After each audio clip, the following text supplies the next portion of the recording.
강좌 한복판에서 일어나던 일이다. 지금부터 내가 말할 이야기는 여러분이 결코 잊지 못할 이마누엘 칸트의 선험적 종합 판단을 바탕으로 한 진짜로 일어났던 재미있는 썰이다. 어느 대학 강의실에서 철학 강의를 듣던 학생들 앞에 열정적인 철학 교수님이 섰다. 교수님은 칸트의 선험적 종합 판단을 설명하려고 하면서도 학생들이 깊은 잠에 빠지지 않게 만들어야 한다는 부담을 안고 있었다.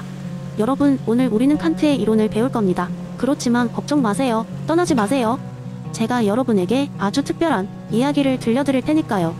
교수님은 그리스를 여행하던 때의 이야기를 시작했다. 제가 그리스의 한 작은 섬을 여행하던 중 우연히 하나 주 흥미로운 식당에 들어갔습니다. 그 식당의 주인은 이상한 습관을 가지고 있었어요. 항상 저녁 7시가 되면 모든 손님을 불러 모아놓고 퀴즈를 냈고 맞추는 사람에겐 특별한 선물을 주었죠. 그날 퀴즈는 이렇게 시작되었다. 여러분, 누군가가 직각 삼각형의 빗변을 발견할 수 있을까요? 하고 주인이 물었다. 믿기 어렵겠지만 누구도 이 간단한 수수께끼의 답을 생각해내지 못했다.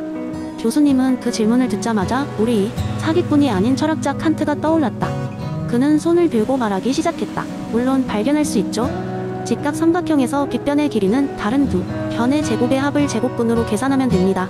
이건 바로 피타고라스 정리인데 우리가 굳이 경험해보지 않아도 알고 있는 선언적인 진리죠. 그 순간 식당 안은 조용해졌고 주인은 감탄하며 말했다. 정답이야. 당신은 정말 대단해. 주인은 교수님에게 특별한 디저트를 선물했다. 이 디저트는 섬의 전통적인 커스터드 타르트로 오로지 이 식당에서만 맛볼 수 있는 특별한 것이었다. 교수님은 그날의 단순한 퀴즈와 달콤한 타르트를 통해 칸트의 중요한 철학적 개념을 직접 체험하는 경험을 얻게 되었다. 이 일화는 그 이후로도 교수님이 강의할 때마다 소개되곤 했다. 여러분, 칸트가 말한 선언적 종합 판단이 바로 이런 거예요. 경험에 앞서는 진리, 그러나 세계를 이해하는 데 기여하는 진리 라며 학생들의 흥미를 끌어들였다. 그리고 항상 마지막에 덧붙였다. 아, 여러분도 혹시 그리스 섬을 여행하게 되면 그 식당에 꼭 한번 들러보세요. 퀴즈를 맞추고 달콤한 타르트를 맛보는 기회를 놓치지 마시길 바랍니다. 이렇게 해서 칸트와 선언적 종합 판단에 대한 강의는 그야말로 맛있는 이야기가 되었다. 학생들은 졸지도 않았고 오히려 칸트의 이론을 더 쉽게 이해하게 되었다. 이 일화는 그 강좌의 전설로 남았으며 수많은 철학학도들이 칸트의 선언적 종합 판단을 그리 낯설게 여기지 않게 된 명강의로 기억하게 되었다.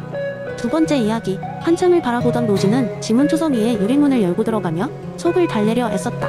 오늘도 회사에서의 하루가 길게 늘어졌고 각종 업무와 사람들과 의상호작용으로 인해 지친 상태였다. 로즈는 덕윤리를 조금 더 이해하고 싶어하는 마음으로 작은 도서관에 들어섰다. 아리스토텔레스의 덕윤리에 관한 책을 찾으려는 찰나 그녀는 흥미로운 노년이 철학 교수를 만나게 된다. 학생인가요? 교수는 따뜻하게 미소 지으며 로즈를 바라보았다. 아니에요. 회사원이에요. 그런데 최근 아리스토텔레스의 덕윤리에 대해 관심이 많아졌어요. 라고 로즈는 설명했다. 그렇다면 좋은 기회네요. 오늘 재미있는 이야기를 들려줄 수 있을 것 같아요. 라며 교수는 책장을 한참 훑더니 낡은 책 한 권을 꺼내며 말했다. 몇 주 전 로즈는 회사에서 대단한 프로젝트를 맡게 되었다. 프로젝트의 성공 여부가 로즈의 승진과 직결되어 있었고 그녀는 최선을 다해 임무를 수행했다. 그러나 같이 일하는 동료 아담은 점점 불안해졌다. 아담은 업무 능력이 뛰어나지만 지나치게 신중했고 결정적인 순간에 망설이는 성향이 있었다. 로즈는 한 번은 아담에게 물었다. 아담, 왜 이렇게 항상 조심스럽게 행동해? 우리의 시간이 없는데.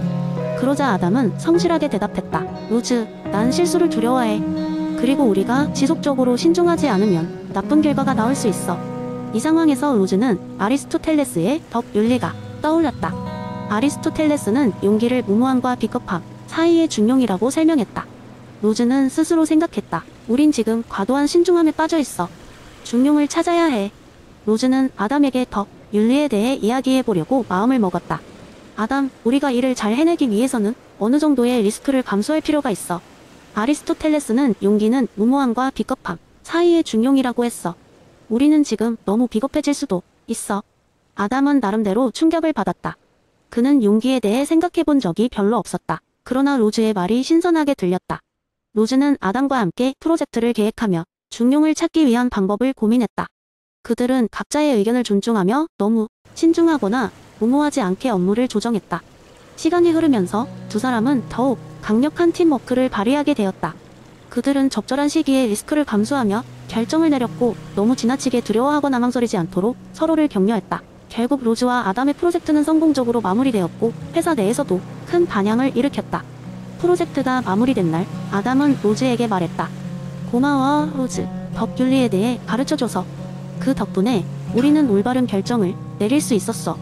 이야기를 마친 교수가 로즈에게 말했다. 사람은 누구나 덕을 통해 행복을 추구할 수 있습니다. 아리스토텔레스의 덕 윤리는 우리가 평상시의 삶에서도 적용할 수 있는 훌륭한 지침이죠. 중용을 찾는다면 모든 상황에서도 더 나은 선택을 할 수 있을 겁니다.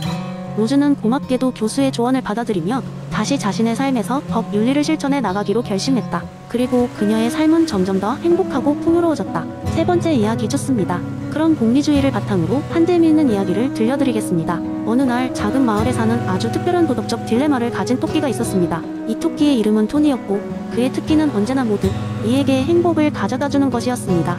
토니는 존 스튜어트 밀의 공리주의 철학에 심취해 있었고 자신이 하는 모든 결정이 최대 다수의 최대 행복을 가져다 줄 수 있도록 노력했습니다.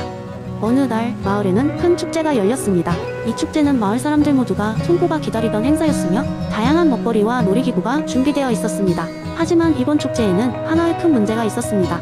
축제의 하이라이트인 황금 당근 찾기 게임에서는 참가자 중 한 명만이 황금 당근을 가져갈 수 있었습니다. 이 황금 당근은 단순한 당근이 아닌 마을 주인이 상금으로 제공하는 1년 동안 무제한 당근 접근권을 상징했습니다. 토니는 이 문제를 해결해 최대 다수의 행복을 만들어내고자 했습니다. 그래서 그는 마을에 현명한 올빼미 교수님을 찾아가 조언을 구했습니다. 올빼미 교수님은 토니에게 물었습니다. 최대 다수의 행복을 추구하면서도 공정한 결정을 내려야 하는 상황이라니 꽤 어려운 일이고 무엇이 문제인 거니? 토니는 고민을 털어놓았고 올빼미 교수님은 깊은 생각에 잠겼습니다. 공리주의에 의하면 한 사람이 아니라 최대한 많은 사람이 행복해야 한다. 그렇다면 황금 당근을 한 명에게 주는 대신에 축제에 참가하는 모두가 조금씩 나눠 가질 수 있는 방법을 생각해보는 것은 어떨까? 이 말을 듣고 영감을 받은 토니는 주최 측에 가서 제안을 했습니다. 황금 당근을 다수가 나눠 가지는 건 어떨까요? 무제한 접근권 대신 한 해 동안 매달릴 정량의 황금 당근을 축제 참가자 모두에게 나누어 주면 어떻겠습니까? 주최 측은 이 제안을 받아들였고 마을 사람 모두는 이 결정에 크게 기뻐했습니다. 더 이상 경쟁에 몰두하지 않아도 되고 모두가 행복해졌기 때문입니다. 마을 사람들은 토니의 지혜를 칭송하며 축제는 그 어느 때보다도 더 평화롭고 즐겁게 마무리되었습니다.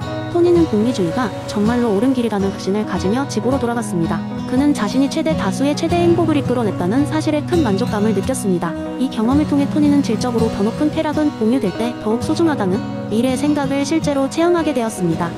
그 이후로도 토니는 마을에서 벌어지는 크고 작은 문제들을 공리주의 원칙에 따라 해결하며 마을 전체의 행복을 증진시키는 데 큰 역할을 하게 되었습니다. 결국 마을 사람들은 토니를 공리주의의 영웅이라고 부르며 존경하게 되었습니다. 이 이야기는 공리주의의 원칙이 우리가 사는 세상에서 어떻게 적용될 수 있는지를 잘 보여줍니다.